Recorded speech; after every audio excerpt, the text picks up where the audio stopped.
Gracias. Bienvenidos. Creo que podemos ir arrancando la sesión de hoy.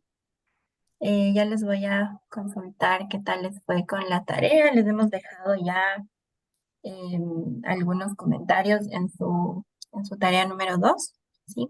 Para que los puedan ir revisando en el Drive. Entre hoy y el lunes les vamos a dejar comentarios de su tarea 3 y así vamos a ir hablando poco a poco, ¿no es cierto? Cada semana un pasito más hacia nuestra, nuestra propuesta de investigación final. Así que bueno, eh, la sesión de hoy sí se centra justamente en estrategias metodológicas. Entonces estamos en el módulo 3, encuentro 4 de nuestro proceso formativo. Y hoy queríamos arrancar, bueno, con un extracto de este texto de Bell Hooks que ustedes leyeron, que se llama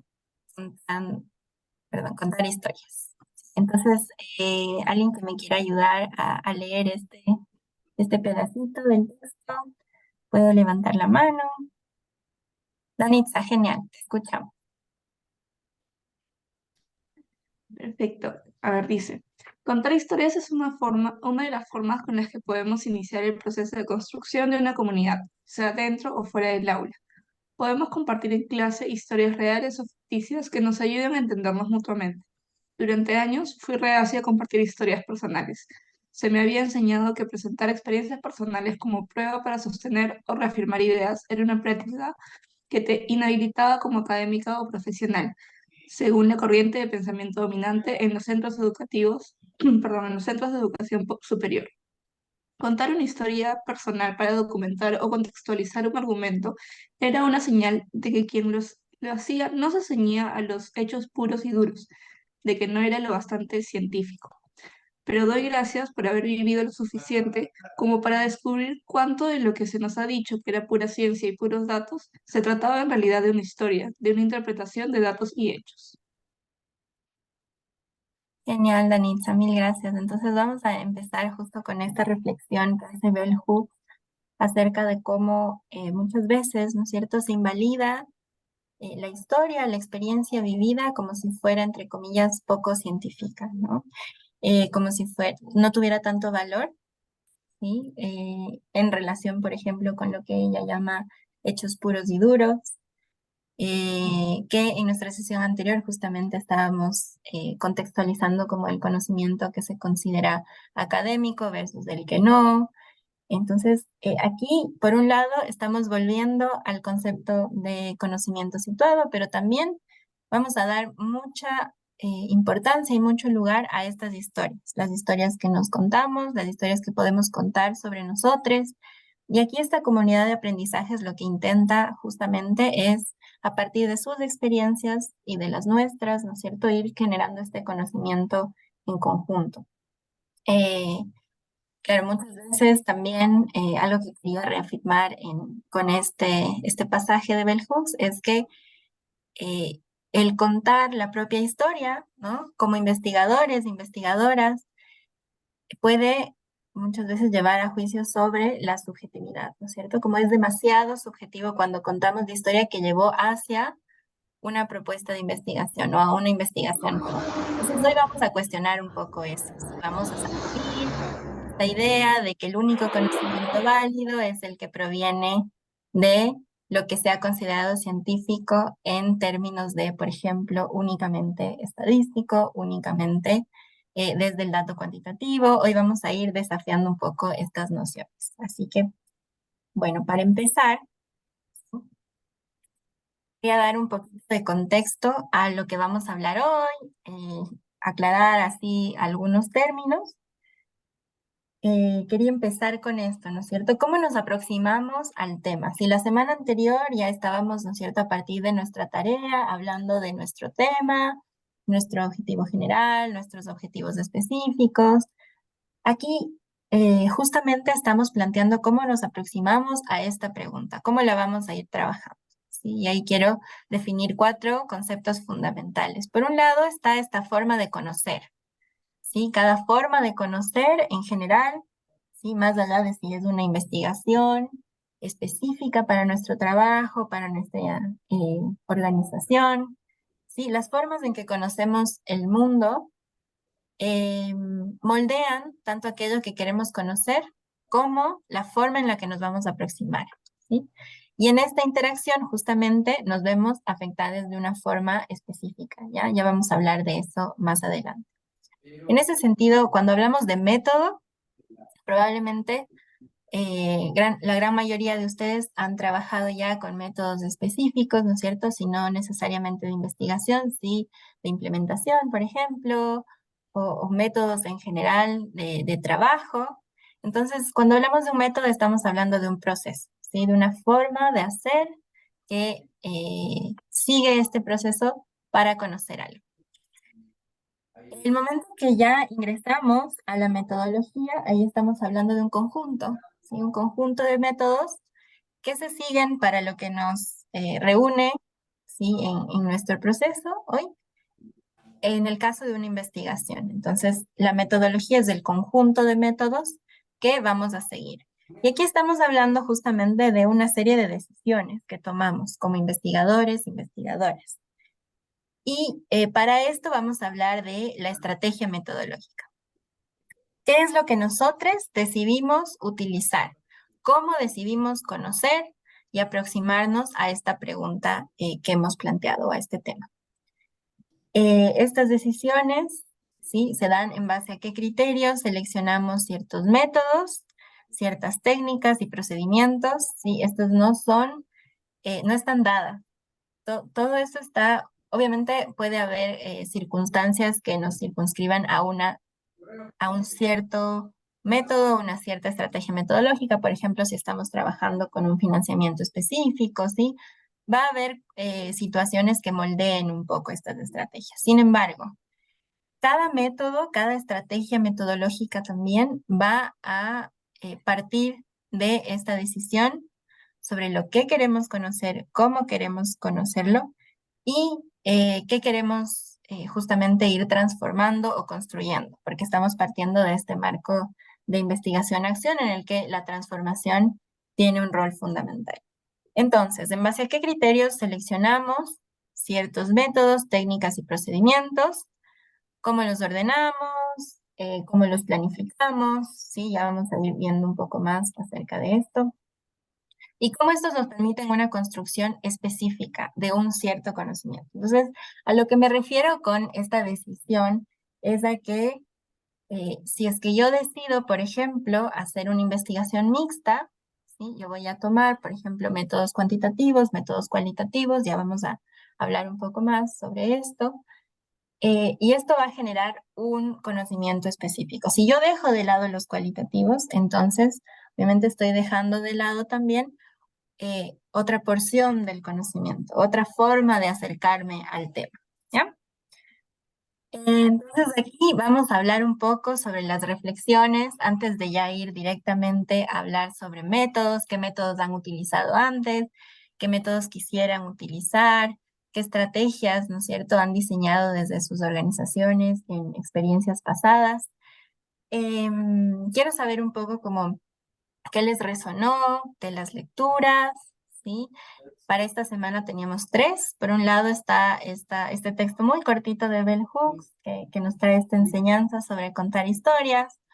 Por otro, tenemos el texto de Torres Carrillo, que nos habla de sistematización, que justo era una pregunta que estaba surgiendo mucho, ¿no? ¿Cómo es que la sistematización también podría consistir en investigación, acción participativa?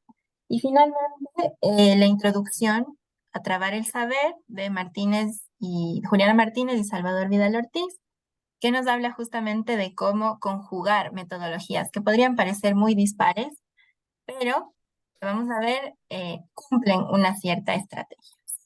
Entonces, bueno, para empezar, ¿quién me quiere ayudar a leer esta partecita de Bell Hooks? Quien quiera puede levantar la mano. Genial, Lidia, te escuchamos. Gracias. Con gusto. Hola, buenos días, chiques. En un momento que aquí, ok. Dice, las historias nos ayudan a conectar con un mundo que va más allá del yo. Al contar nuestras historias, establecemos conexiones con otras historias. Cuando viajamos a países cuya lengua nativa no conocemos, solemos comunicarnos creando una historia, una que podamos contar sin palabras. Podemos mostrar con gestos lo que queremos decir. Esto hace evidente que en una comunidad global la vida se sustenta en las historias. Escuchar las diferentes historias que nos cuentan es una poderosa forma de conectar con un mundo diverso. Esas historias son una fuente de conocimiento, son poderosas y contienen el arte de la posibilidad. Necesitamos más historias. A mí particularmente de esta lectura de Hooks me hizo mucha resonancia este poder que tiene el hecho de contar historias. Y más desde ese lugar situado, ¿verdad? Porque a partir de ahí, como poniéndote desde ese lugar, vos contás experiencia, ¿verdad? Que decía la lectura, que más bien como que a las historias las han tratado de menospreciar, ¿verdad? Y como, bueno, no es algo tan científico, pero bueno, no, es historia, es un lugar situado desde ahí. Entonces, a mí me parece como súper poderoso también y en el sentido que conectándolo con el tema de las sistematizaciones, ¿verdad? Que es esta parte de América Latina que ha surgido para reivindicar los procesos históricos, también me parece como muy poderoso para, ajá, desde lo situado, eh, contribuir a la memoria histórica y desde lo situado también dialogar como con otras personas y como con otros sentires y procesos a lo largo de América Latina y a lo largo como de tus territorios también, ¿verdad? Entonces, conectándolo con las personas de la diversidad sexual, es desde ahí también, ¿verdad? Cómo eh, una puede facilitar espacio donde las personas cuenten sus historias y a partir de esas historias también tengan procesos reivindicativos y procesos resilientes, ¿verdad? Como a través de ese reconocimiento, ¿verdad? Porque sí, toda la vida la sociedad te ha tratado de hacer creer que no sos digna, ¿verdad? Que estás dentro del pecado, todo este discurso judio-cristiano alrededor, pero cuando las personas tienen la oportunidad de apalabrar lo que sienten y de ser escuchadas, me parece como muy chiva. Y de hecho, hoy aquí en IRCA tenemos un taller bien bonito que es sobre escritura creativa y es precisamente para personas trans, ¿verdad? Entonces, ahí la otra semana les cuento cómo nos va y les mando fotitos. Genial, Lidia, mil gracias. Sí, por favor, nos cuentas cómo va el taller. Me gustó mucho esta palabra que mencionaste, ¿no? Apalabrar, poner en historia todo eso que quisiéramos contar y no únicamente a nivel individual, sino colectivo, así como decías, generar esta memoria histórica de las organizaciones, de los procesos y que podamos reivindicar el valor, el lugar de las historias. Em, ¿Alguien más que tenga alguna reflexión sobre este lugar de las historias, alguna experiencia que nos quisiera contar, algo que les resonó de este texto?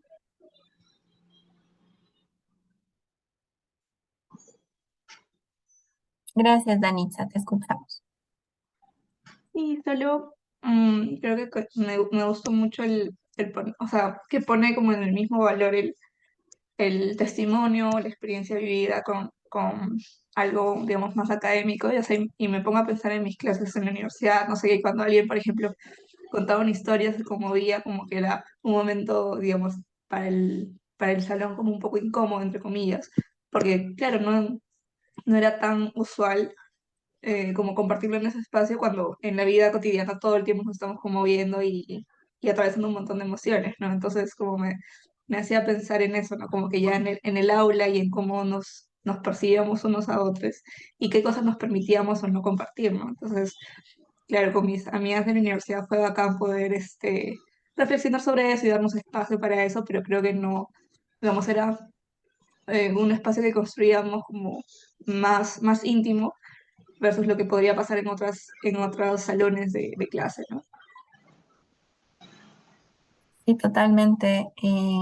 Muchas veces se pide que extirpemos así todo rasgo de intimidad, ¿no? De lo personal, de lo que viene de nuestra experiencia en el salón de clase y eso es una pena porque el tipo de conocimientos que podríamos construir serían muy diferentes si se permitiera justo hacer estos diálogos.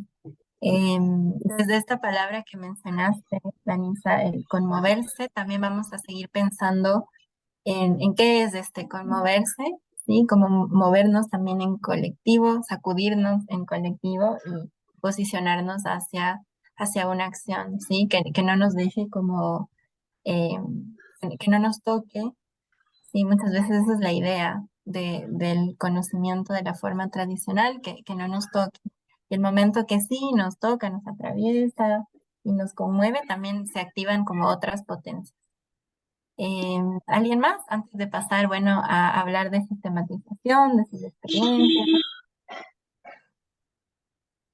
¿Alguien más que quisiera comentar algo sobre Pamela? Genial, te escuchamos. Sí, a mí me gustó mucho este texto, bueno, también porque yo me he estado, o sea, trabajo en comunicaciones, entonces contar historias sí es gran parte de lo que veo en mi día a día, pero lo que me gustó mucho es que me hizo reflejar algo que fui aprendiendo en mis primeras clases de estudios de género, que era que esta idea de lo objetivo, que está muy asociado con lo masculino, lo científico, era realmente un mito porque tenemos nuestros sesgos y siempre van a ir como que afectando lo que tratamos de ver de manera objetiva. Entonces, en el texto Bell Hooks hablaba sobre cómo escuchar historias te ayuda a salir del yo. Entonces me hace pensar sobre cómo en verdad enriquece mucho el dato frío y duro, porque si bien siento que el objetivo se ha construido de una manera para evitar incluir los sesgos y tratar de salir del yo creo que lo que realmente ayuda a salir del yo es escuchar a otras personas. Entonces, me pareció muy poderoso lo que escribió. Amo demasiado a Bell Hooks. Me encanta que están incluyendo textos de Bell Hooks. Es lo máximo. Gracias, Pamela, qué alegría. Justo como mencionabas, ¿no? Esta idea del objetivo puede ser bien problemática en el sentido de que, por un lado, se requiere justamente que borremos todo indicio de subjetividad, eh, de la experiencia vivida también, y al mismo tiempo no se reconocen los silencios, como habíamos hablado en la clase anterior, en nuestra sesión anterior, era Ya, yo tengo esta cosa hasta las 2. Eso. eh, justamente podemos mirar cómo es que el conocimiento que se ha trazado como objetivo también tiene una postura política, también tiene una historicidad y también está respondiendo a una serie de silencios, de borrones, ¿sí? Entonces eso también es interesante que podemos traerlo de vuelta, ¿no? Todo aquello que ha sido silenciado.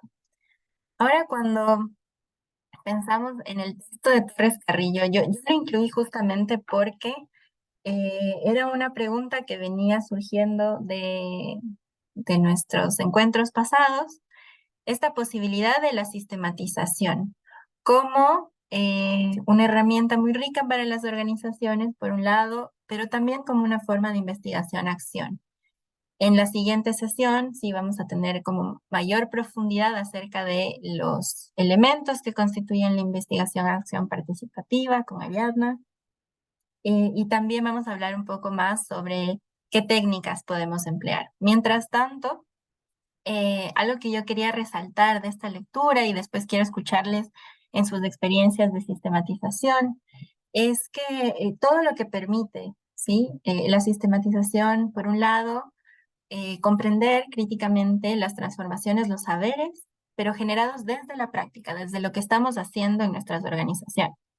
Por otro lado, no solamente comprender críticamente, sino fortalecer, porque el momento que podemos recoger todo aquello en lo que hemos estado trabajando, mirarlo críticamente, también podemos generar opciones de transformación. Estos encuentros con otros colectivos, ¿sí? Para compartir y enriquecer el proyecto organizativo también resuena con lo que estamos haciendo aquí, ¿no es cierto? En nuestros encuentros, aprender unos de otros, de nuestras experiencias y al mismo tiempo mirar idealmente a futuro, generar, por ejemplo, se me ocurre una red de investigadores latinoamericanos en temáticas LGBTIQ+, y migración, movilidad humana y demás. Estos puntos de encuentro son fundamentales y la sistematización permite hacer eso también, ¿no? Fortalecer la acción colectiva, ¿sí? Generar un trabajo más en equipo y provocar justamente esto que hablábamos, ¿no es cierto? El valor de la historia en tanto memoria, narrativa, y también una recolección, si ustedes quieren, histórica, ¿sí? De las organizaciones. Quisiera escucharles un poco qué les despertó este texto, si es que tienen igual como más inspiración, más herramientas para ir haciendo sus proyectos a quienes les interesaba proponer, por ejemplo, sistematización de procesos de sus organizaciones, tal vez como qué experiencias han tenido de sistematización, qué obstáculos han encontrado. Ahí les escucho.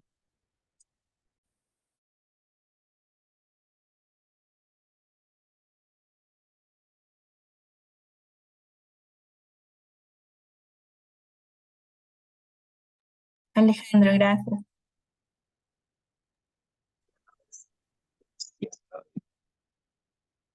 Un poco de la experiencia de Colombia Diversa, hemos tenido sobre todo dificultades para rastreo y sistematización de información cuando queremos acceder a información de bases de datos del Estado, es decir, información oficial, estadísticas oficiales.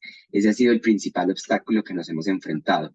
De hecho, Colombia Diversa hace un trabajo anual de recopilar la información, los datos sobre la violencia que sufren las personas LGBT en nuestro país. Hacemos un informe anual, en este momento estamos preparando el informe de la violencia del 2022, lo hacemos pues año a año, y identificamos unos patrones de violencia. En esos patrones identificamos amenazas, violencia policial y violencia homicida como tres principales patrones. Sin embargo, siempre encontramos muchas barreras para hacer esa caracterización, toda vez que primero no se cuenta con bases de datos accesibles y además cuando, pues además de esas bases de datos no existen o no se permite acceder a ellas, debemos recurrir a técnicas como los derechos de petición, que es un mecanismo en Colombia para solicitar información pública. Presentamos derechos de petición y aún así observamos en muchas ocasiones que se nos niega la entrega de información o que se nos entrega incompleta.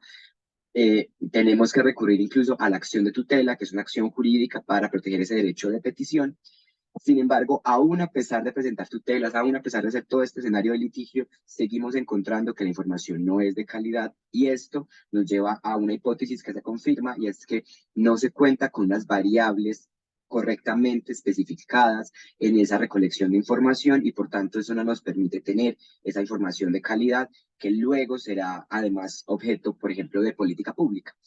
Personalmente yo me encargo de los temas de migración y actualmente estoy redactando un informe sobre la situación de migrantes en Colombia y encontramos una información muy genérica sobre personas venezolanas en Colombia que cuentan con documentos y por tipos de documentos que cuentan, pero no hay ninguna información sobre personas LGBT y mucho menos si agregamos otras variables. Niñez, migrante LGBT, no hay información alguna. Entonces ese ha sido como el principal obstáculo de la experiencia de Colombia Diversa.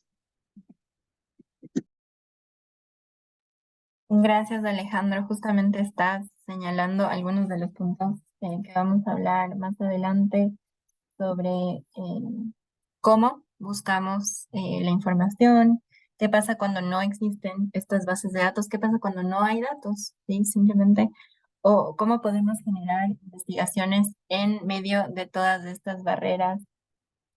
Algunas de las estrategias que mencionaste, claro, justamente están diseñadas como para mirar de qué maneras podemos ir supliendo algunos de estos vacíos, pero no necesariamente podemos suplir todos, ¿no? Más aún cuando estamos hablando de estadísticas que deberían generarse, obviamente, desde el Estado. Ahí, más adelante, cuando hablemos justo de los tipos de métodos, igual podemos conversar un poco más sobre cómo también la investigación generada desde organizaciones de sociedad civil puede movilizar, ¿sí? Una urgencia o puede demandar, ¿sí? Con urgencia hacia el Estado una serie de datos que no necesariamente se pueden generar con rapidez en todos los casos, pero sí puede quedar sentada esta necesidad, ¿no? De generar unas variables específicas, ¿sí? Y de desagregar los datos de una forma en la que el Estado generalmente no lo ha hecho, ¿sí? ¿Alguien más que quiera compartir alguna otra experiencia de sistematización? Eh, Algo que tenga que ver con estas posibilidades, ¿sí? De ahí con el texto de Vidal Ortiz y Martínez vamos a hablar justamente de cuándo utilizamos estadísticas, cuándo utilizamos testimonio, ¿no? Eso es súper interesante. Rosalía, te escuchamos, gracias. Hola, vamos a ver, en IRCA hemos hecho, bueno, llevamos como 2 años con un proyecto y nos enfocamos más, o no, sí, nos enfocamos en el pasado más en la actuación, en resolverle a las personas y hemos dejado de lado algunos aspectos conceptuales y metodológicos de por qué estamos haciendo las cosas. Entonces, justamente bueno, mi tema o uno de los temas es por qué las mujeres trans y las personas que viven con VIH son población prioritaria en nuestra organización. Para nosotros es algo obvio, pero para el mundo no lo es. Entonces, yo estuve hablando con el gerente y el director como hay muchísimos temas que podemos investigar y que podemos sistematizar de parte de IRCA que nos pueden apoyar de por qué trabajamos con población LGBTIQ. Sin embargo, hay que ir pasito a pasito, ¿no? Entonces, tuvimos que priorizar en los temas de investigación también para poder organizarnos y lo que a mí más me llama la atención, bueno, comparándolo con el texto, es esto, como que tenemos el conocimiento, nada más que no está escrito, ya lo hicimos, ya sabemos por qué, entonces es como, mientras yo estaba pensando con los objetivos, ¿no? Ya es como fundamento, como justifico que ya el trabajo que hicimos es válido, o sea, entonces es como cómo le vendo la idea al donante que el trabajo que hicimos estuvo bien hecho, pero claro, al inicio no lo sabíamos. Entonces es como ahorita es como devolverse en la historia, devolverse en lo que hicimos, porque tuvimos errores, ¿no? Entonces es una evaluación del trabajo que hicimos y que sabemos que dar prioridad a las mujeres trans y a las personas que viven con VIH es desde la capacidad operativa de IRCA las posibilidades de hacerlo, ¿no? O sea, no podemos apoyarles a todos y a todas porque no tenemos la capacidad operativa ni el dinero. Entonces, tuvimos que definir Entonces, por ahí estaba como definiendo como el tema de los objetivos y así. Genial, Rosalía, gracias por todo lo que nos cuentas. Justo cuando estaba pensando en la tarea de la semana anterior y esto de definir tema, objetivos, pensaba en cómo es que es importante que podamos ir definiendo, ¿sí? No necesariamente este esqueleto que les hemos propuesto como propuesta de investigación, ¿no? La van a utilizar siempre. Pero como tú mencionas, sí, sí nos puede dar pistas de cómo dejar sentado, ¿cierto? Desde una experiencia previa, una serie de reflexiones conceptuales, metodológicas y este conocimiento que todavía no está escrito, como tú mencionas. Entonces, ¿cómo es que lo que es obvio desde la práctica, como tú nos mencionabas, no siempre es legible? Y aquí quiero insertar este concepto justo antes de pasar al texto de Martínez y Vidal Ortiz. ¿Qué es legible para quién? ¿Sí? Porque si es que estamos trabajando entre colegas de la organización, mucho de lo que consideramos que es prioritario, que es urgente, tiene que ver con nuestra experiencia.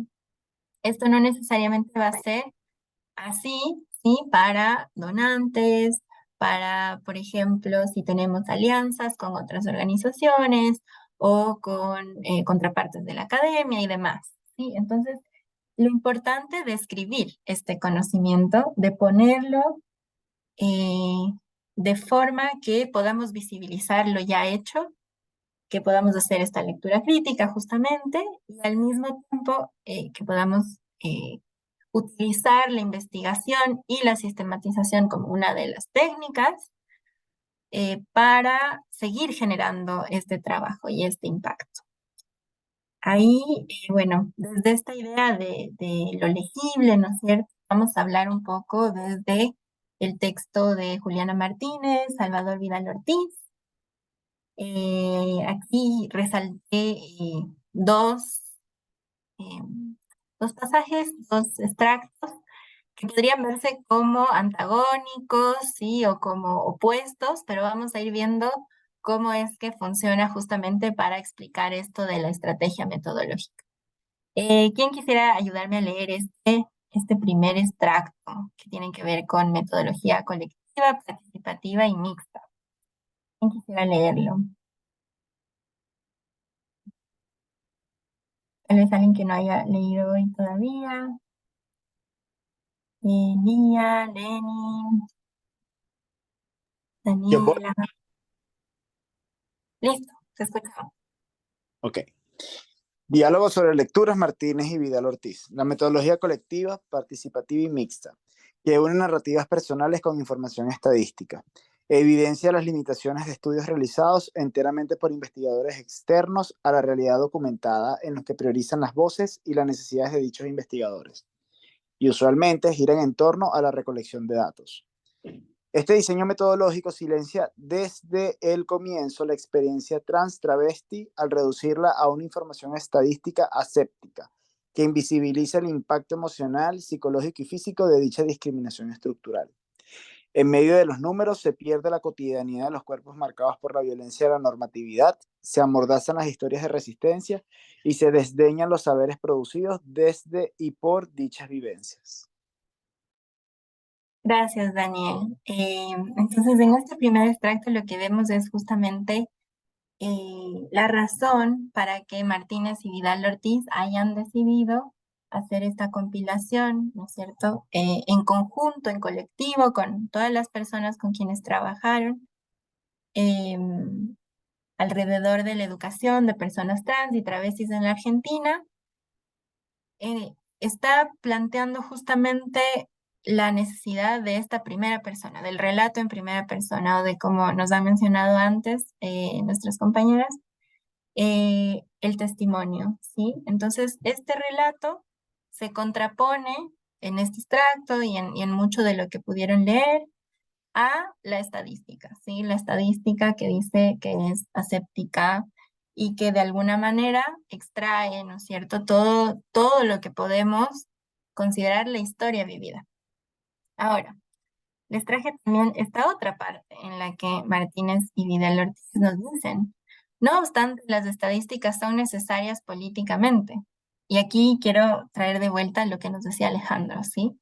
Pues hacen parte del lenguaje del Estado y del poder, y por tanto juegan un papel importante para lograr cambios en la ley, las políticas públicas y la alocación de recursos y servicios para poblaciones históricamente marginalizadas. Así, la metodología mixta y participativa que los saberes trabados han producido es particularmente efectiva, ¿sí? Fíjense aquí, metodología mixta y participativa, y está hablando de este concepto que Martínez y Vidal Ortiz introducen, que son los saberes trabados.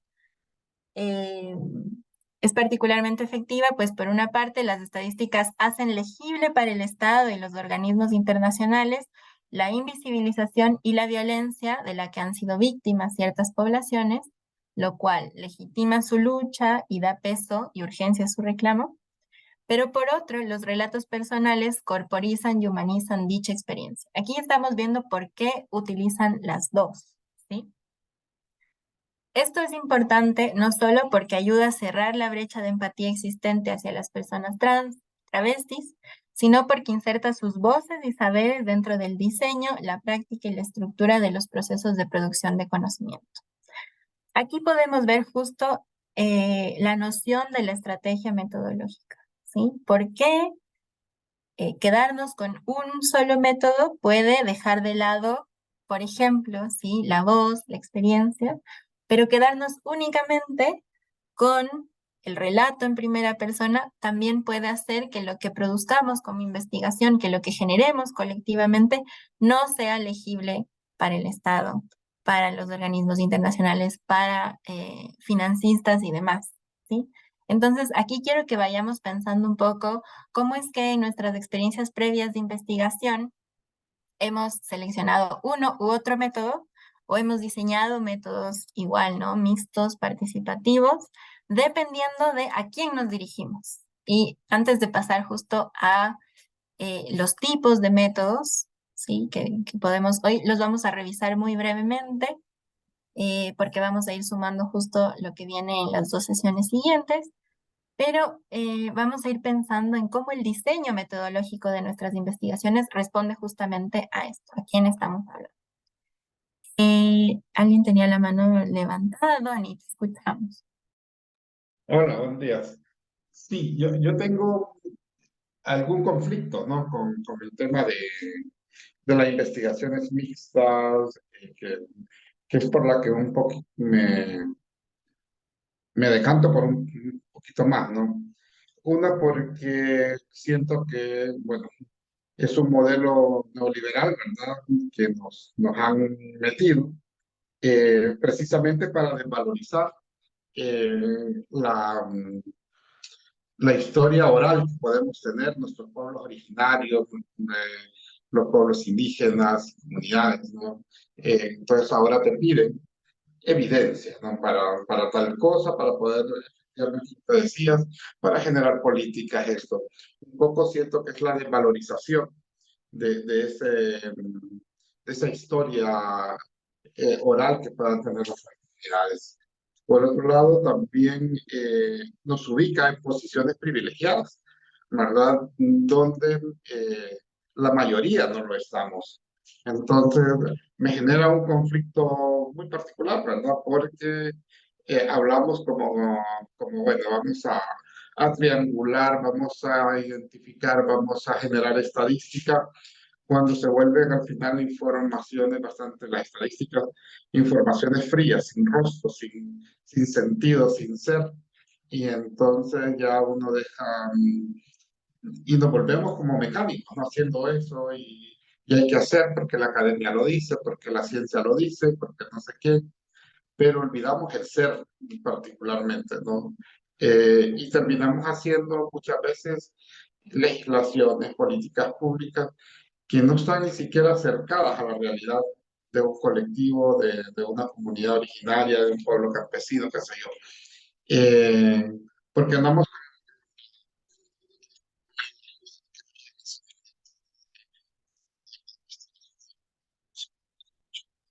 Ahí se cortó, Donny. No sé si solo a mí, pero ya no te escucho.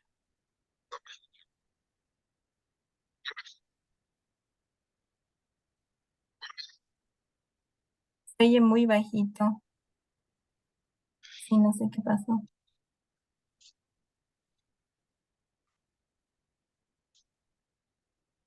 Pero sí, justamente ahí en relación a lo que tú mencionabas, podemos pensar, por un lado, cómo es que no solamente escogemos los métodos, ¿sí? O tomamos estas decisiones, sino que también muchas veces nos están condicionando, ¿no? Como tú mencionabas. Desde este texto yo creo que lo que podemos pensar es, por un lado, cómo la estadística, que siempre se ve como el dato frío, también genera eh, una puerta de entrada a, ¿sí? Una puerta de entrada, por ejemplo, a sí, fondos, ¿sí? O una puerta de entrada a la transformación también, como nos decía Alejandro, sí hay la necesidad de generar datos y bases de datos con variables específicas que nos interesen para el trabajo que hacemos, para la población con la que trabajamos, y eso también tiene una dimensión política, ¿sí? No es que la estadística está como aislada, porque también está sesgada y también se ha producido desde un aparato heteronormativo, ¿sí? Y un Estado que muchas veces invisibiliza todo aquello que no considera urgente. Entonces, solo como para tener esto en mente, y gracias por tus reflexiones y por traer este conflicto, nos parece justo, era ese el conflicto que queríamos traer a la mesa hoy, ¿no? A cómo seleccionamos los métodos, y más que decir que vamos por uno u otro, vamos a pensar qué hace posible cada metodología. Entonces, con esto en mente, sí, yo quisiera hablar un poquito de los tipos de métodos que generalmente se utilizan en investigación social. En una de no, ustedes tenían las lecturas requeridas para hoy, pero también había esta otra adicional que tiene que ver con levantamientos de información a nivel socioambiental. Y esta cartilla a mí me parece como muy interesante porque propone métodos participativos y el cómo hacerlo, ¿sí? Si ustedes tienen otros recursos igual de metodologías participativas, les invito a que los envíen a nuestro chat de WhatsApp.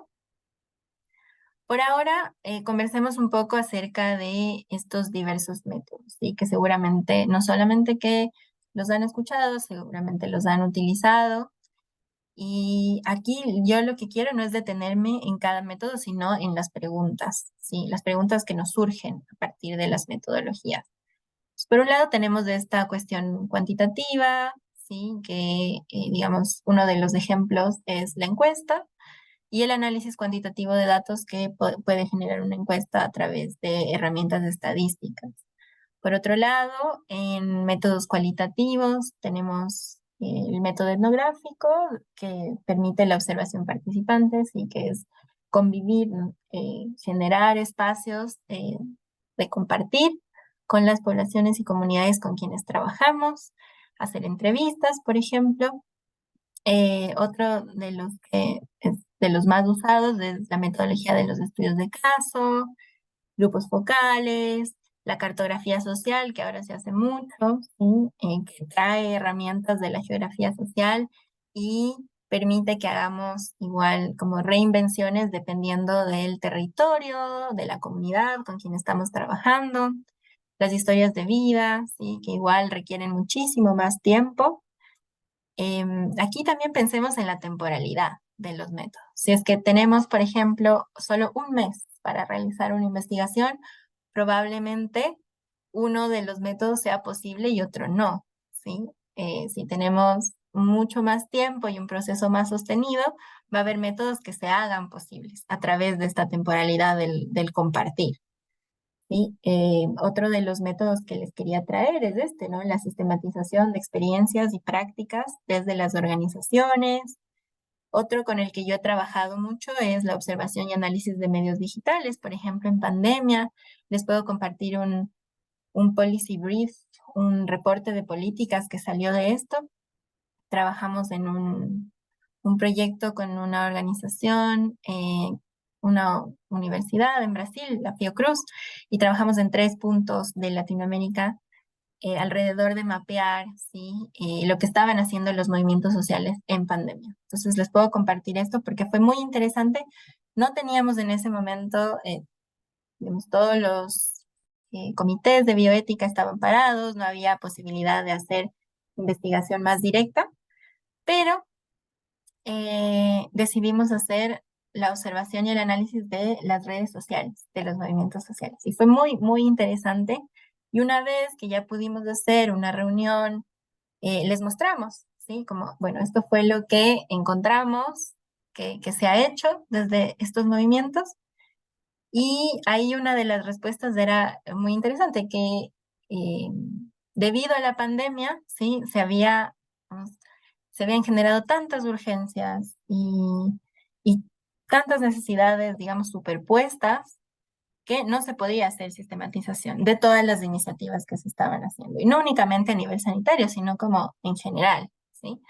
Entonces, este esfuerzo también fortalecía la sistematización que tal vez este movimiento social no estaba en condiciones de hacer en ese momento, porque no era su prioridad simplemente. Entonces, aquí les quiero dejar eso también en mente, ¿no es cierto? ¿Qué podemos hacer a través de medios digitales?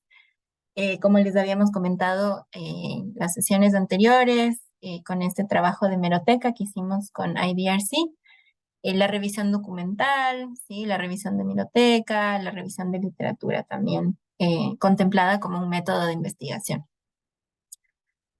Las preguntas que yo quería plantearles aquí es que son un poco las preguntas que debemos tener en mente al momento de escoger nuestra estrategia metodológica que puede justamente vincular, ¿sí? Varios de estos métodos. Es, por un lado, ¿qué tan participativos son? ¿Sí? ¿Qué tan participativa es mi encuesta o mi cartografía social o mi sistematización? ¿Qué tan participativa con quiénes? ¿Sí? Con mis colegas de la organización, con las personas con las que estamos trabajando en alianza o con las comunidades con quienes estamos trabajando directamente. ¿Sí? ¿Qué tan participativos son y con quiénes? Por otro lado, ¿qué vínculos y relaciones permiten? ¿Sí? ¿Qué vínculos y relaciones facilitan? Y por otro, ¿qué vínculos y relaciones dificultan? ¿Ya? Porque va a haber métodos que nos permitan generar una serie de interacciones con las comunidades con quienes trabajamos y otros que no necesariamente. ¿Y qué experiencias ponen en el centro? Que justamente trae a colación lo que nos estaba diciendo Doni acerca de ciertos métodos en lugar de otros, ¿no es cierto? ¿Y qué implica escoger uno sobre otro? Aquí quisiera escucharles a ustedes, ¿sí? ¿Con qué métodos han trabajado más? ¿Qué métodos les son un poco más como cercanos, familiares y qué otros quisieran tal vez explorar un poco más? Quisiera que me cuenten un poco cómo han trabajado ya con algunos o no de estos métodos, un poco qué piensan acerca de los métodos aquí que les he listado. A ver, voy a ver en el chat. Aquí tengo que Pacta quería, no sé, participar antes.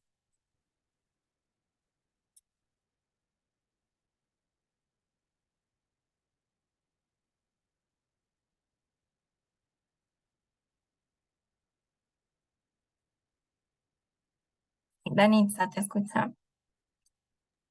Gracias, Cristina. Muy brevemente, creo que más me he orientado a los temas cualitativos, como me siento más cómoda, pero sí, como mencionaba la lectura, ¿no? También es necesario generar esta información cuantitativa, entonces como, digamos, me dificulta acercarme a esos métodos y bueno, es algo que me gustaría hacer más adelante. Bueno, me queda la pregunta sobre cartografías sociales, no sé si como lo explicas un poquito y quizá lo perdí, pero me llama la atención como esa metodología que no lo había, bueno, ese método, ¿no? Que no lo había visto. Claro, sí. Bueno, yo les doy igual esta cartilla de métodos participativos socioambientales, porque ahí justo hay ideas de cómo implementar, por ejemplo, cartografías sociales. En general, el concepto de la cartografía social es partir desde las nociones como de tiempo y espacio a través de espacios participativos, ¿sí? Entonces, estos pueden ser un taller, pueden ser un grupo focal, pueden ser espacios sostenidos, ¿sí? Diversos talleres a través del tiempo y nos permiten justamente mapear, por un lado, cuestiones relativas al espacio físico como tal, ¿sí? Pero también a las dinámicas que se desarrollan ahí. Entonces, de ahí podemos ver que hay mapeos colectivos, sí, pero también este otro énfasis en el tiempo es muy interesante porque te permite generar líneas de tiempo, ¿sí? Yo he trabajado cartografía con organizaciones y te permite mirar, por ejemplo, qué problemáticas había al inicio cuando recién se fundó la organización, cómo han ido cambiando, qué problemáticas han ido igual resolviéndose, qué otras se han sumado. Y sí, entonces es como un enfoque participativo que prioriza estos dos elementos, ¿no? El tiempo y el espacio.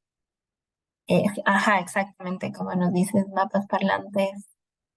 ¿Alguien más que nos quiera compartir su experiencia?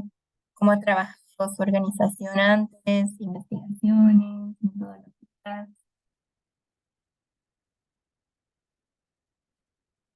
Bien, Esteban, Daniela, Indira.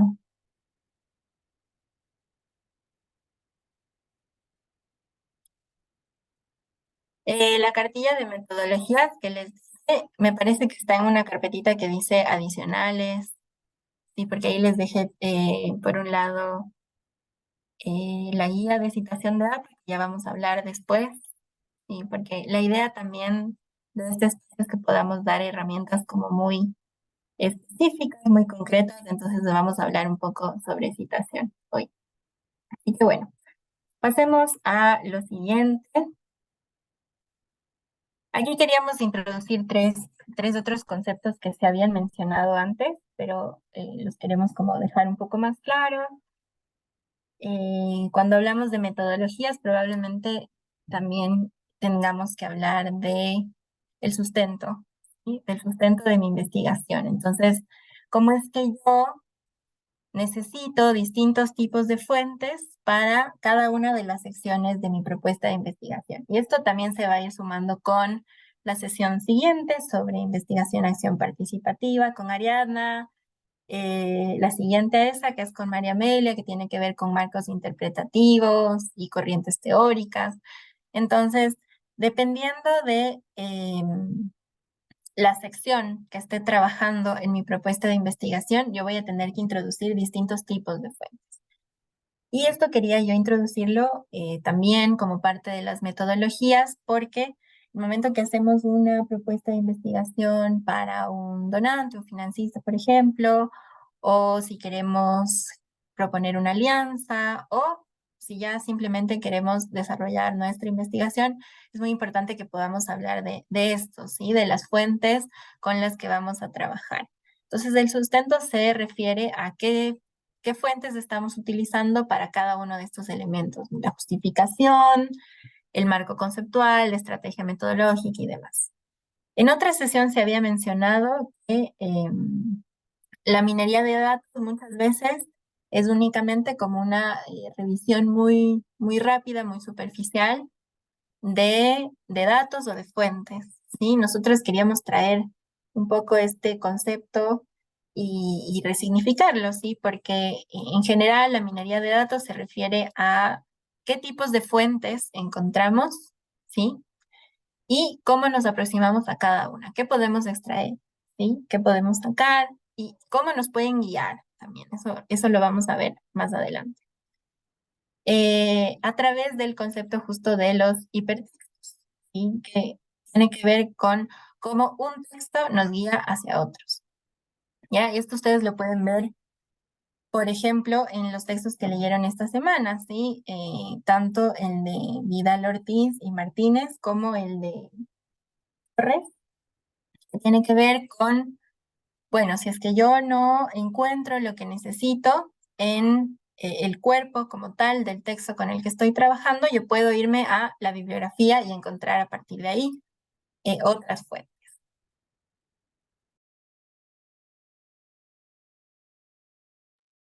Aquí, bueno, quería hablar un poquito de esto, ¿cierto? De fuentes de información.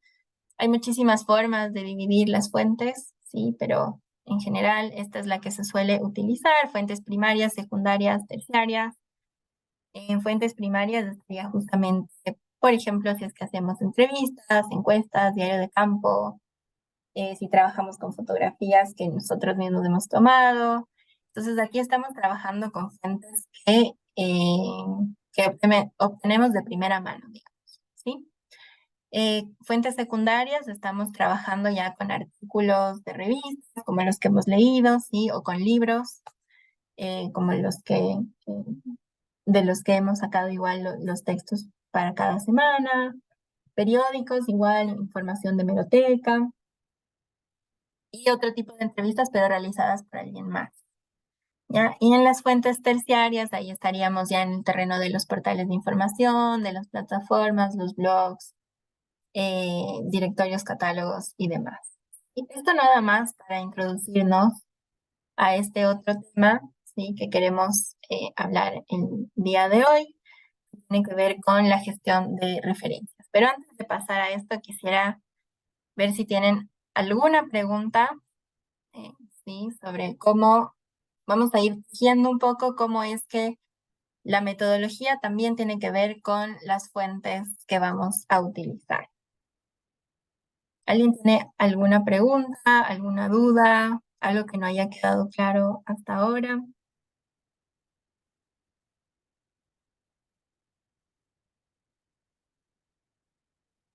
Por aquí todo claro. Genial, gracias Daniel.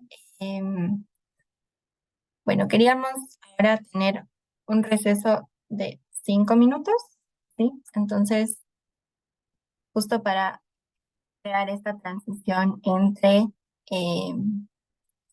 lo que estábamos viendo hasta ahora, que es metodologías, y esta cuestión más práctica, porque vamos a hablar ya sobre herramientas de citación, cuestiones que les van a servir ya directamente para la escritura de sus propuestas. Entonces, ¿qué les parece si nos tomamos 5 minutos de receso y regresamos para hablar de gestión de herramientas de citación?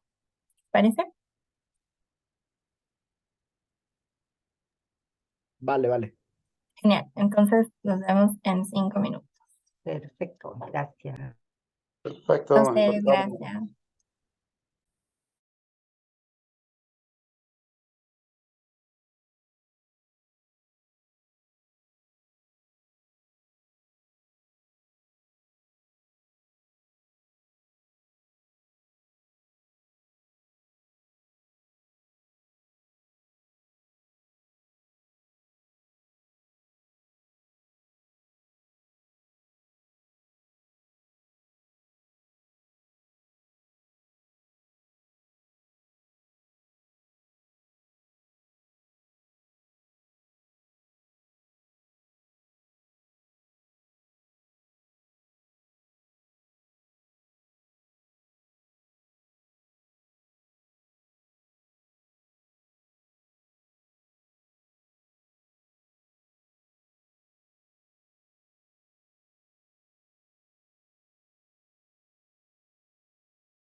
¿No te dijo la verdad y para que te tengas que empezar a hacer mantenimiento? No, jamás. Me dijo que no se supone que aquí pueden hacer mantenimientos.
Listo, podemos ir regresando a, bueno, de nuestro Listo, pequeño listo por acá. receso.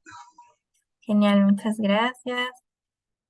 Em, Algo que estábamos, bueno, pensando cuando diseñábamos em, cada una de las sesiones era que también queríamos como dar herramientas más específicas y, y más concretas, ¿sí? Y uno de los temas que surgió en varias de las conversaciones que tuvimos con algunos de ustedes, pero también, bueno, con Diálogo Diverso, Colombia Diversa, tenía que ver con la gestión de referencias, ¿sí? Y lo vamos a ver hoy para que podamos tenerlo en mente cuando pensemos tanto en nuestros métodos, ¿sí? En el cómo, en el con quiénes, en el dónde, vamos a hacer nuestra investigación, pero también en las dos siguientes sesiones, las que tienen que ver con investigación, acción participativa y la que tiene que ver con marcos interpretativos.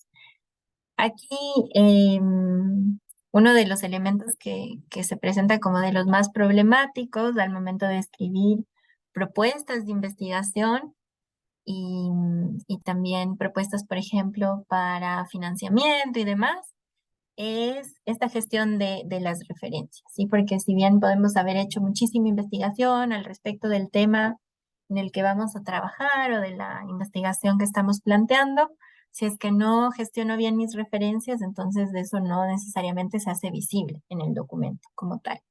Así que queríamos dedicar esta segunda hora de la sesión de hoy a hablar más de, por un lado, búsqueda de fuentes, ¿sí? Que ya, bueno, Alejandro eh, nos planteó una cuestión fundamental, que es, por un lado, cuando, cuando no están disponibles, ¿sí? Ciertas bases de datos o simplemente no existen, o eh, con qué instituciones, ¿sí? Es más o menos difícil relacionarse para generar información. Pero también vamos a pensar justamente en qué fuentes ya estamos utilizando, digamos, en nuestro día a día y nuestro trabajo cotidiano. Entonces, ahí, em, bueno, por un lado, antes de empezar, quería preguntarte, Constanza, nos dijiste que tenías una duda. Aquí estamos para responderla. Sí, tenía una duda, pero me la contestaron. Ah, Una sí. compañera. Gracias. Listo, no hay problema. Bueno, entonces, vamos a hablar un poco de por qué citar, cuándo citar, a qué nos referimos con esto. Vamos a hablar de tipos de citas, ¿sí? Cuando ya estamos redactando como tal nuestra propuesta de investigación. Les voy a hablar un poco, yo trabajo también en docencia de escritura, ¿sí? Y ahí una de las técnicas que a mí me parece como más útiles es la técnica del sándwich. Ya les voy a contar cómo funciona, ¿sí? Y esta vez vamos a hablar de un formato en particular, que es el formato de citación de APA, ¿sí? Y no lo vamos a hacer como una clase compleja sobre APA, porque igual en las lecturas adicionales ustedes ya tienen esta guía, ¿sí? Existen muchos otros formatos de citación eh, que pueden utilizar, ¿sí? Está MLA, está Chicago, y hay muchos otros, pero APA suele ser como el que más se usa, eh, y ya podemos conversar un poco más sobre eso. Entonces, bueno, antes de eh, darles la palabra un poco a ver cómo les ha ido con la gestión de referencias, yo quisiera hacer como una muy breve revisión, ¿sí? De esto, de la forma concreta en la que podemos utilizar nuestras fuentes, cómo cito, cuándo cito y un poco de estas técnicas así como más eh, específicas. Entonces, les voy a compartir otra presentación. Luego, si tienen cualquier duda sobre esto, la podemos aclarar sin problema. Queríamos darles algunas herramientas clave de formato, ¿sí? Entonces, aquí, bueno, voy a ir diciendo brevemente algunos de los puntos claves sobre citación y luego sí podemos abrir la conversación para preguntas, dudas, comentarios y demás. Entonces, ¿a qué nos referimos cuando hablamos de la importancia de la citación? Es a que justamente cada vez que utilicemos ideas de otros autores, otras organizaciones y demás, demos crédito a estas ideas. Citar algo es justamente hacer esto, ¿sí? Dar crédito. En el caso de las normas APA, ¿sí? Estamos utilizando un método de citación que se llama autor-fecha. ¿Qué significa esto? Que en cada cita tenemos que poner, ya vamos a ver cómo, apellido del autor, año de publicación, y al final va una lista completa de las referencias.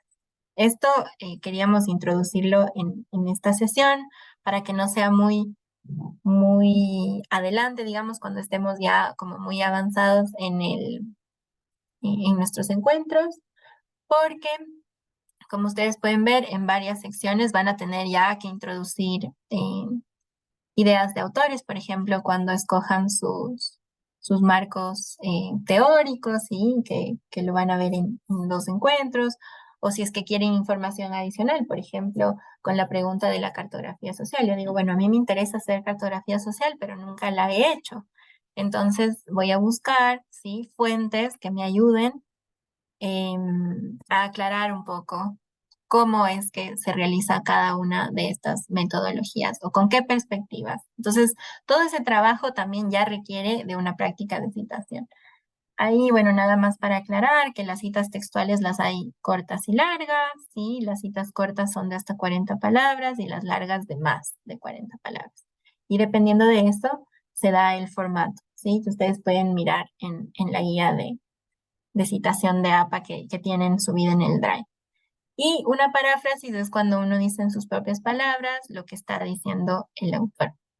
Aquí les voy a traer algunas herramientas que a mí me parecen como bien útiles al momento de redactar ya como tal. Hay dos tipos de citas, ¿sí? Por un lado la cita narrativa, que es cuando yo menciono antes el nombre del autor o autora, autore, el año, ¿sí? Luego inserto la cita, que si es que es corta tiene que ir entre comillas, y luego inserto el número de página. Mientras que una cita en paréntesis va directamente en la cita como tal y en paréntesis tengo la información de autor, año, página.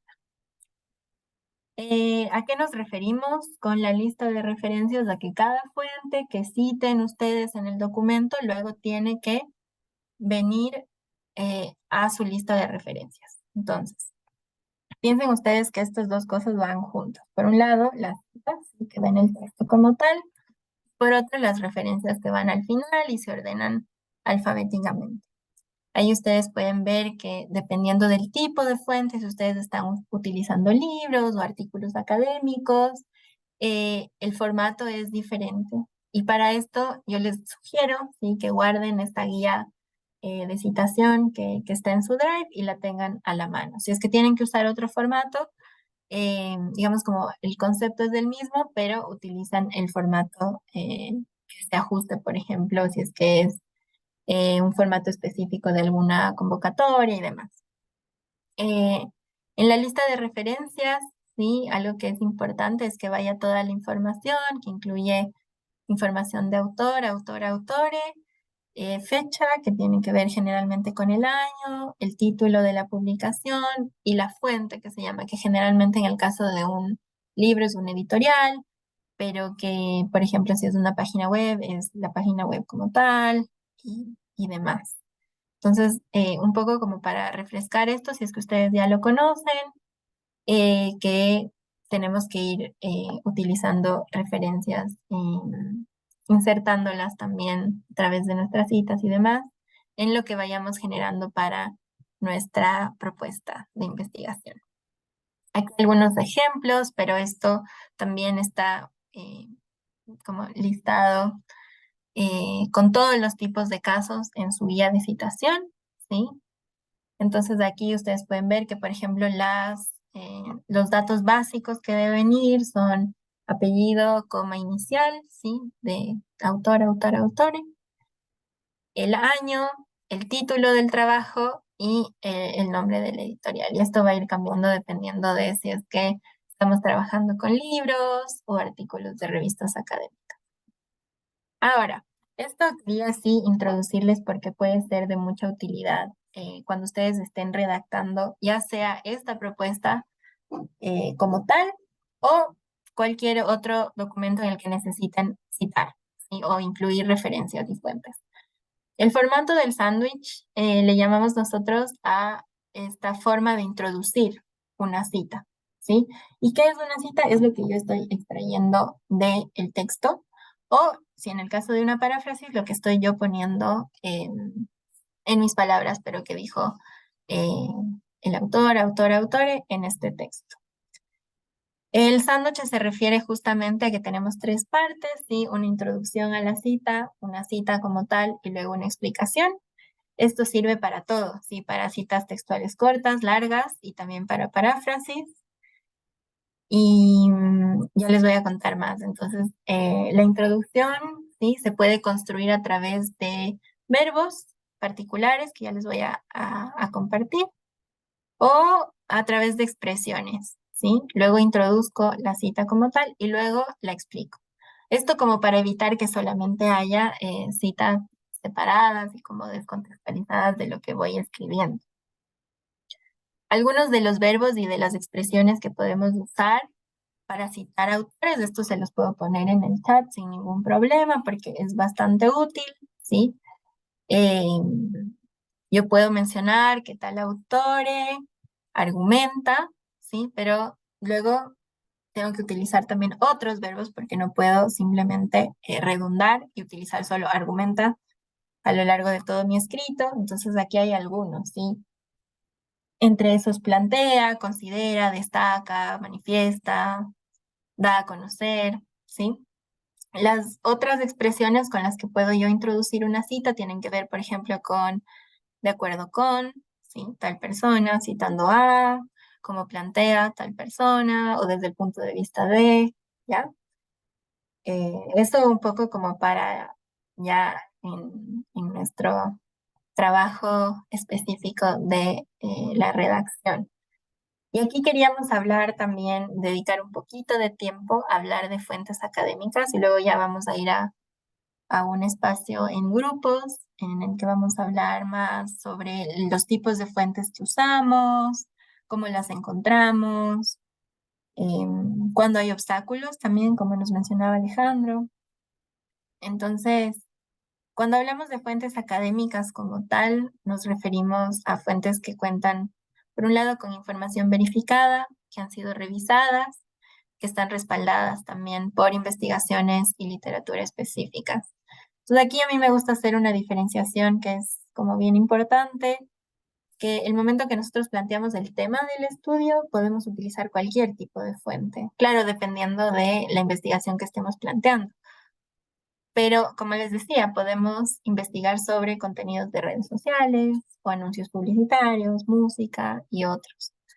Pero como fuente de información como tal, vamos a intentar priorizar fuentes académicas que sean confiables, que estén escogidas en función del proyecto, el grado de especialización y demás. Ahora, algo que es súper importante resaltar en el caso de nuestra investigación en particular es que lo que consideramos como fuente confiable no solo varía entre disciplinas, sino dependiendo del tipo de texto que estamos escribiendo.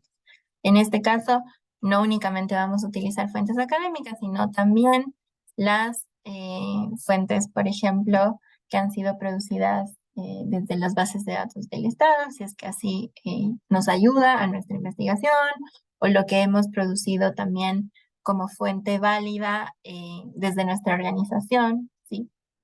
Entonces, eso sí quería como dejar muy claro. ¿Alguien tenía la mano levantada? Rosalía, me parece. Sí.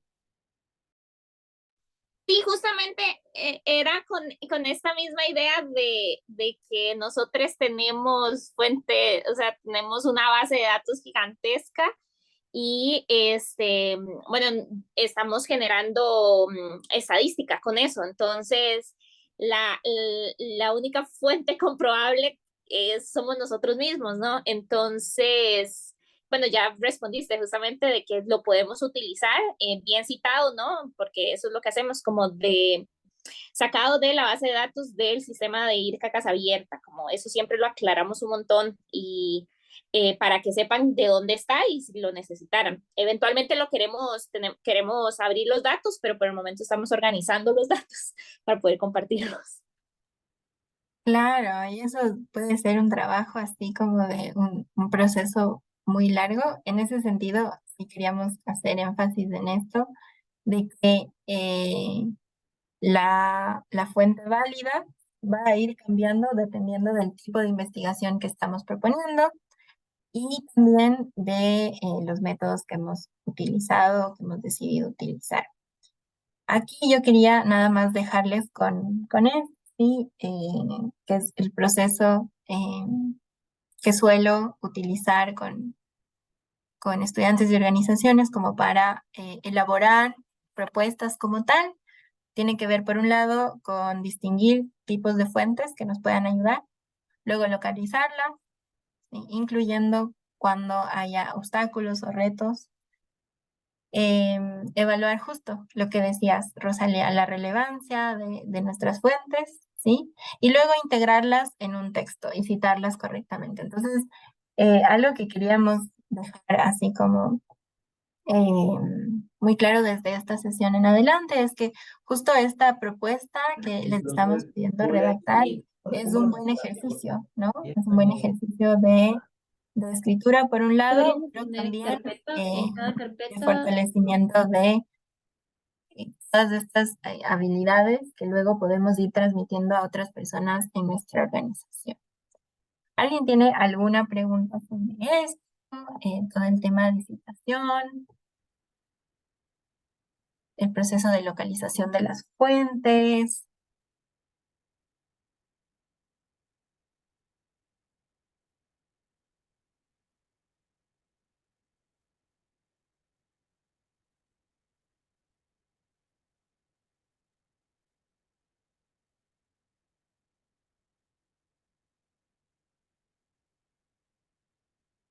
Genial. Entonces, bueno, con esto vamos a hacer un pequeño ejercicio en grupos, ¿sí? Un segundo que no puedo compartir la pantalla.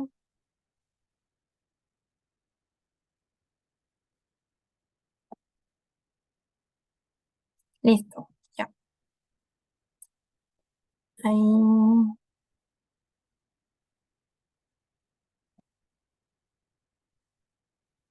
Sí.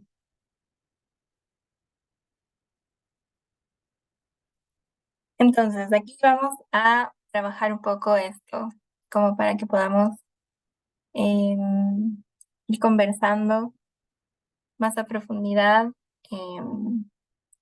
en los tipos, acerca de los tipos de fuentes que usamos generalmente, ¿sí? Suele ser muy útil pensar en qué otros canales, ¿sí? Están utilizando otras organizaciones y otros participantes, así que voy a dividirles en grupos, a ver, estamos en 6, 4, ya les divido en grupos de 3, ¿sí?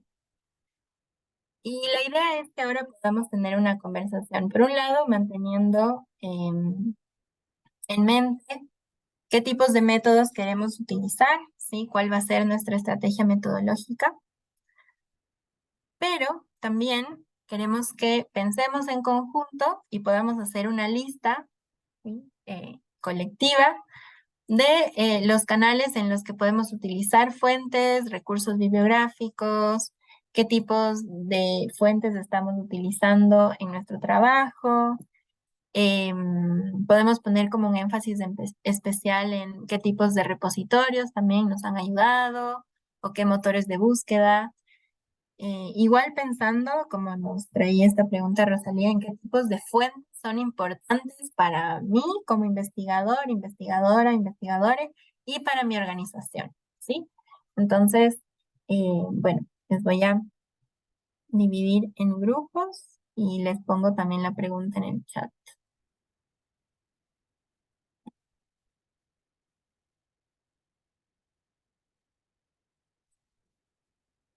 Listo, entonces ahí vamos a tener como unos 10 minutos de conversación y luego ya vamos cerrando la sesión con nuestras reflexiones finales. A ver, aquí está.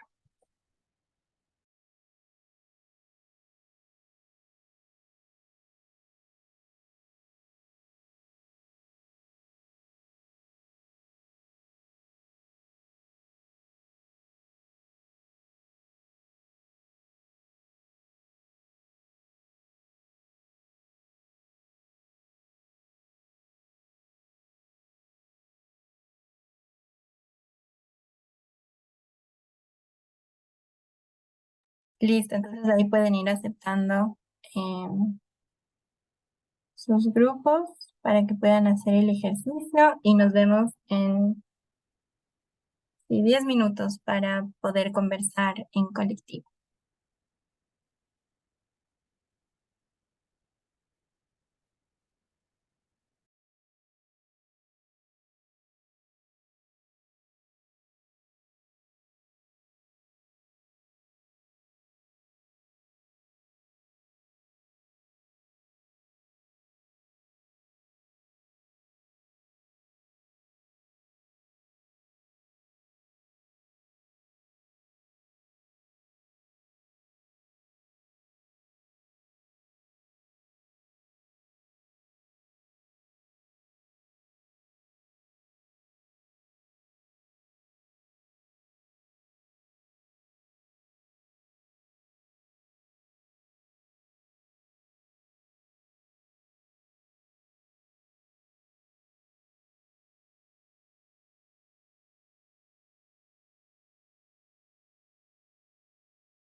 están viendo todos.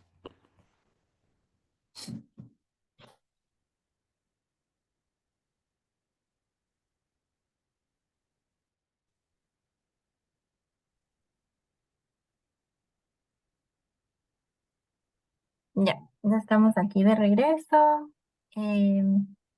Quisiera que me cuenten un poco cómo les fue en la conversación en grupos, qué temas salieron, qué reflexiones, también eh, experiencias concretas acerca de canales de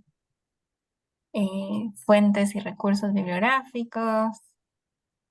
¿Alguien que nos quiera contar? Constanza, te escuchamos. Ah, no, perdón, se me quedó el micrófono abierto. Pero es para hacer un resumen de lo que conversamos. Sí, que nos cuenten cómo les fue con la conversación, qué temas tal vez tienen en común.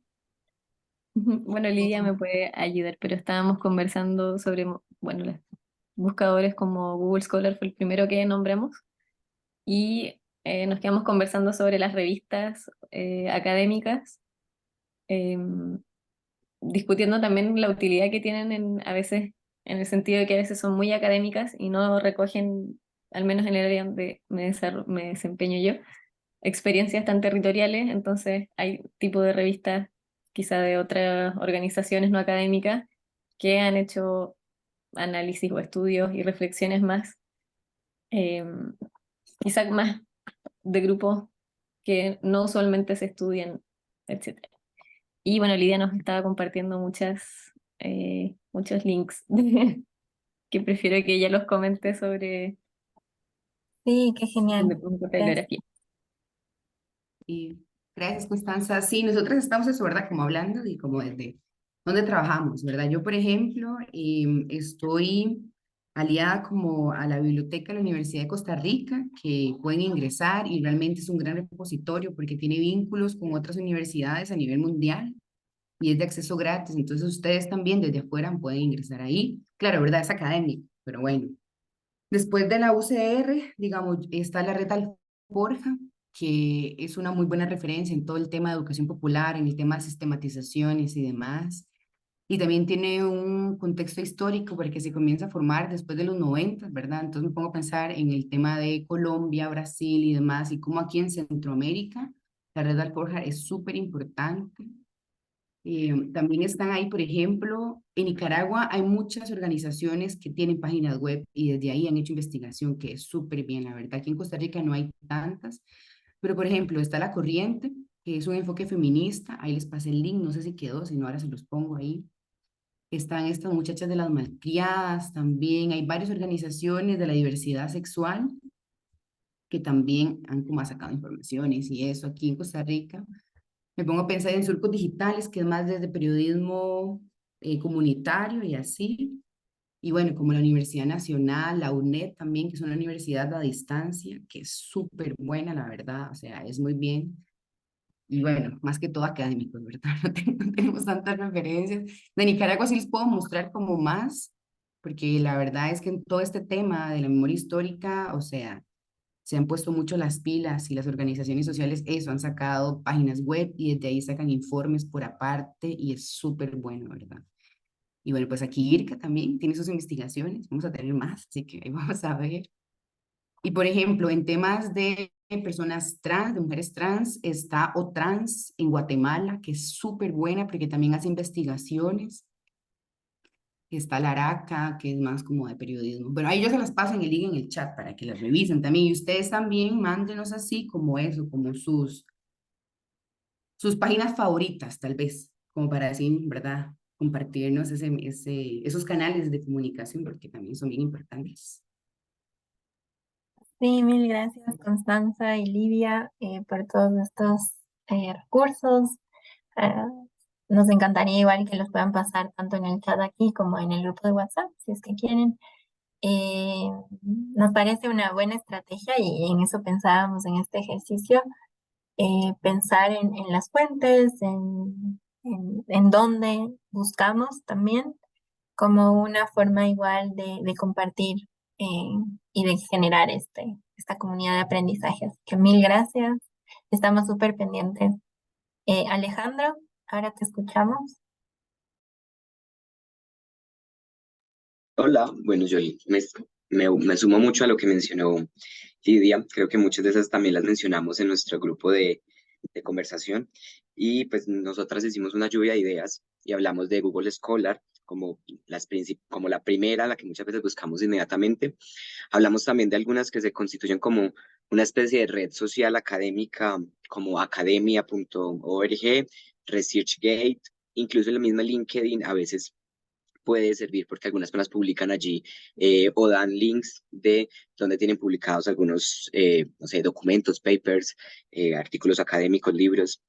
Y hablamos propiamente de bases de datos académicas como Dialnet, Cielo, Redalic, y también hablamos de lo que acá conocemos como repositorios institucionales, que son estas páginas web de universidades, de organizaciones, donde tienen allí, como mencionaba Lidia ahorita, también como esa biblioteca donde podemos encontrar toda la información de autores asociada normalmente, por ejemplo, acá a la Universidad de los Andes, la Universidad Javeriana, la Universidad en Perú, por ejemplo, de la Pontificia Universidad Católica del Perú, las universidades de Costa Rica, y asimismo como las páginas web de las organizaciones sociales que muchas veces tienen como un portal donde tienen sus publicaciones. Por ejemplo, Colombia Diversa, desde nuestra experiencia, tenemos allí un portal, tenemos una página y allí normalmente pues se puede acceder muy fácilmente a todos los informes que sacamos de todos los proyectos y además el informe que se hace anual de cumplimiento de la ejecución de los valores misionales de Colombia Diversa. Incluso también allí hablamos de que en esas bases de datos de las organizaciones podemos también, incluso no directamente encontrarlas públicamente, pero buscar o en las organizaciones que trabajamos cada uno de nosotros, los informes que enviamos a donantes. Muchas veces los informes también cuentan allí con un rastreo de información y una sistematización de información que puede ser muy útil a la hora de investigar. Eh, Eso es un poco como lo que mencionamos y bueno, también haciendo la cuñita de Colombia Diversa y promocionando Colombia Diversa, tenemos allí una página web, la voy a escribir allí donde puedan acceder a todos los informes y también tenemos un repositorio de sentencias de jurisprudencia acá en Colombia, que ha sido muy sólida la jurisprudencia en materia de personas LGBT, también les voy a compartir ese repositorio y en temas pues de investigaciones jurídicas, también es importante buscar como en esas bases de datos específicamente de sentencias, de cortes, y bueno, eso quería aportar. Gracias, Alejandro, excelente. Rosalía justo nos dio esta idea de que podemos hacer un documento en el Google Drive. Entonces lo voy a hacer y de ahí les comparto el link por nuestro grupo de WhatsApp, así ya queda ahí, ¿no? Eh, todos los links que ustedes quieran compartir. Gracias por compartirnos también estas, estos portales, ¿no? De publicaciones de las organizaciones. Nos parece igual súper importante eso, que no únicamente acudamos a las fuentes, entre comillas, académicas, sino que podamos irnos leyendo entre organizaciones. Así que sí, mil gracias y vamos a crear como este documento compartido. No sé si hay alguien más que quiera sumarse, contarnos un Nosotras, poco más.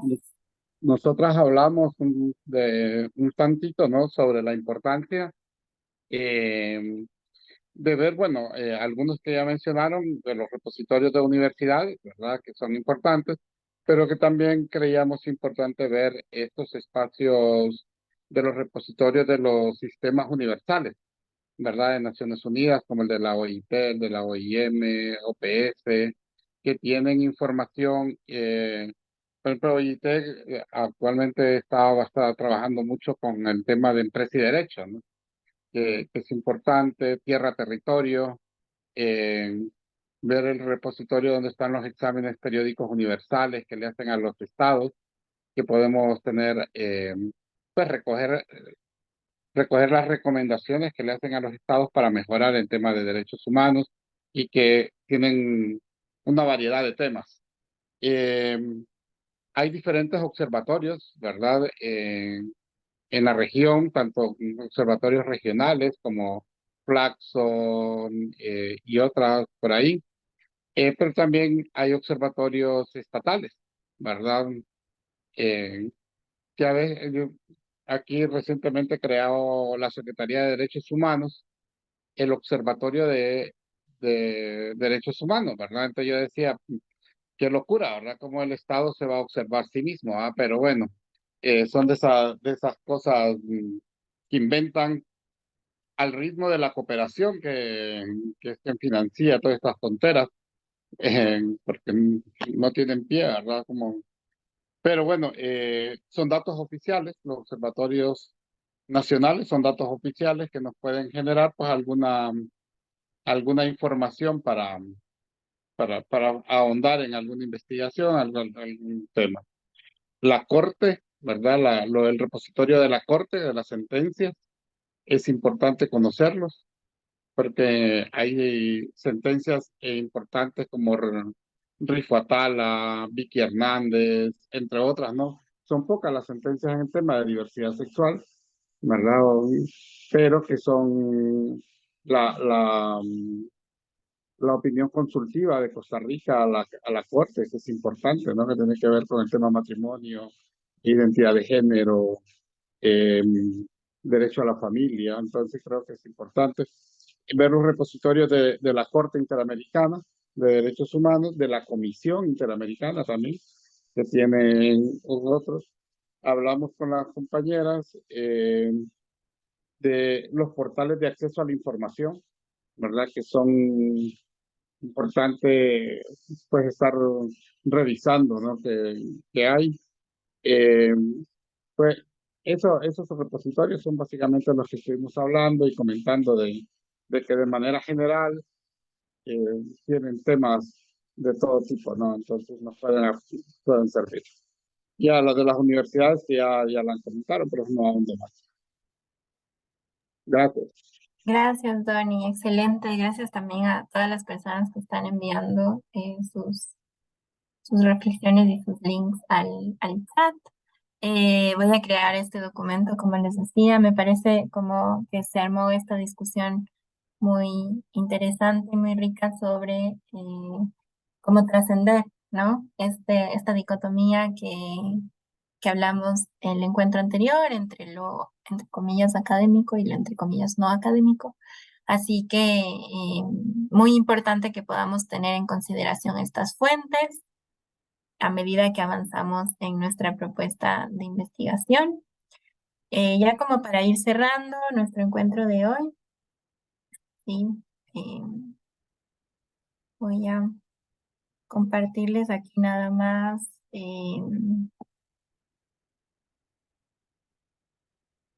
Sí, algo que habíamos llamado ya el último punto antes de pasar a contarles cuál es la tarea, es esto que llamamos la ruta inagotable, ¿sí? Y ahí queríamos presentarles, por ejemplo, ¿sí? El texto este de sistematización que leyeron para esta semana. Y es que si ustedes, por ejemplo, están revisando un texto que quieren utilizar como referencia y tal vez ese texto como tal no les está ayudando, probablemente pueden ir hacia las referencias y ahí encontrar, les voy a mostrar, por ejemplo, ¿sí?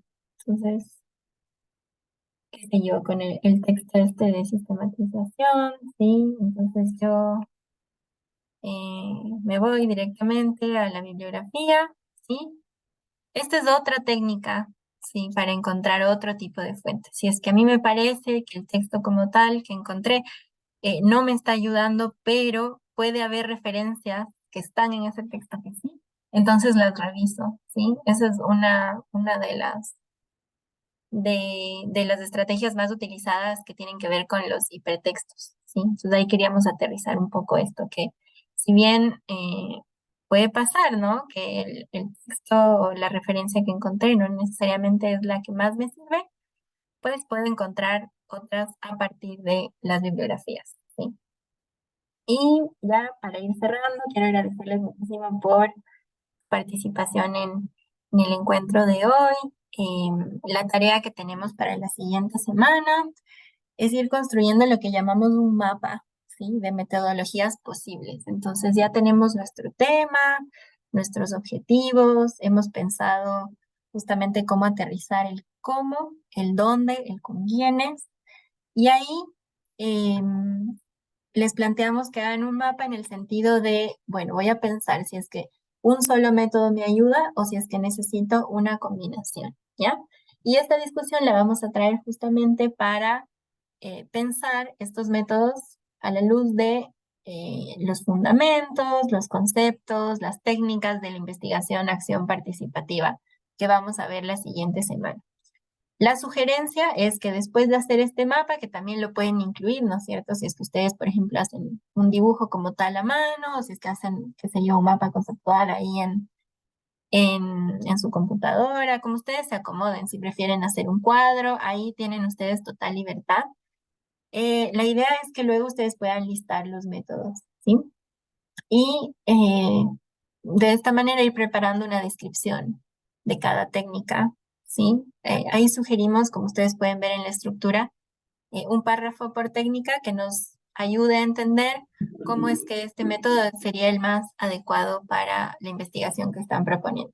Una vez que tengamos esta tarea, podemos nosotras dejarles comentarios la próxima semana y así ir pensando cómo es que vamos avanzando hacia nuestra propuesta. ¿Alguien tiene alguna pregunta? Sí, justo Danitza nos decía, seguir a los autores que te interesaran, ¿no? Por ejemplo, lo que nos decían antes de Bell Hooks, si es que nos gusta, entonces voy a buscar otros temas que haya escrito, otros videos, conversaciones y demás. Un poco ir generando esta ruta inagotable, como la hemos llamado, de fuentes y demás. Rosalía, te escuchamos.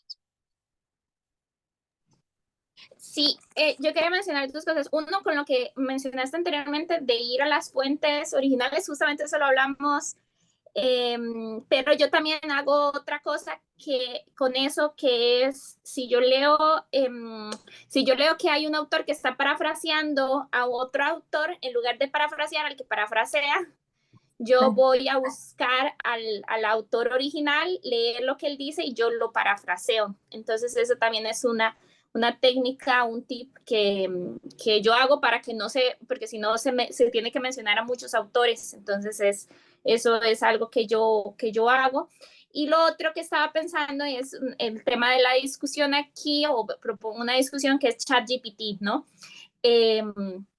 Yo utilizo mucho a ChatGPT para guía, como para que me dé hacia dónde ir, o por ejemplo, qué verbos, que me dé una lista de verbos que podría utilizar para tal cosa, o por ejemplo, ahora que estaba revisando las cosas, le dije como qué autores hablan sobre tal cosa, para yo irme a buscar a los autores. Entonces, ¿verdad? Hay mucha crítica por parte de la investigación hacia ChatGPT, y hay mucha crítica de los educadores hacia ChatGPT, pero yo apoyo mucho el tema para algunas personas, pero hay que saber utilizarlo, ¿no?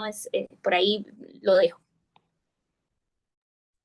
Sí, de acuerdo. Gracias, Rosalía, por estos dos puntos así cruciales. El uno, intentar ir a las fuentes primarias, si es que encontramos que tal autor está citado en otro, podríamos buscar la autora principal y así ir generando estas conexiones como mencionabas. Por otro, bueno, el ChatGPT es y la inteligencia artificial en general como herramienta para la escritura, para la generación de investigación también. Es todo un tema de discusión y debate ahora. Me parece súper interesante lo que decías de utilizarlo como herramienta de partida, ¿sí? Ahí podríamos ir pensando la siguiente sesión, cuántos de ustedes están utilizando esta herramienta, si les da resultado útil, hasta qué punto. Muchas veces el ChatGPT también propone, no sé si a ustedes les pasa, pero necesita ser colaborativo, ¿no? Como que le hacemos la pregunta, el ChatGPT nos devuelve y de ahí nosotres adecuamos o cambiamos. Entonces también ahí hay un trabajo interesante de vincular la tecnología al trabajo que hacemos, ¿sí? Así que, bueno, si es que no hay ninguna otra pregunta sobre la tarea, cualquier otra duda que surja, nos la pueden poner en el chat.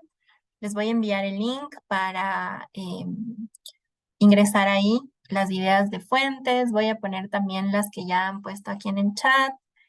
Y sí, muchas gracias a ustedes.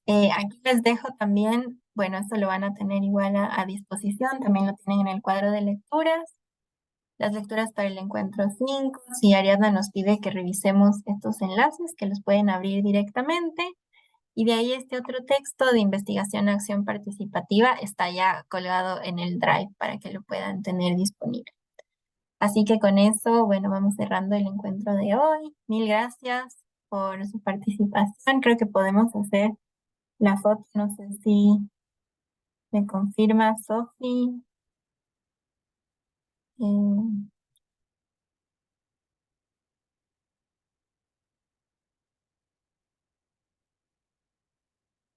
¿Hacemos la foto? Ok. Sí. Sí, ¿qué tal? No sé si más personas pueden prender su cámara. Esperemos a ver si más personas se nos unen.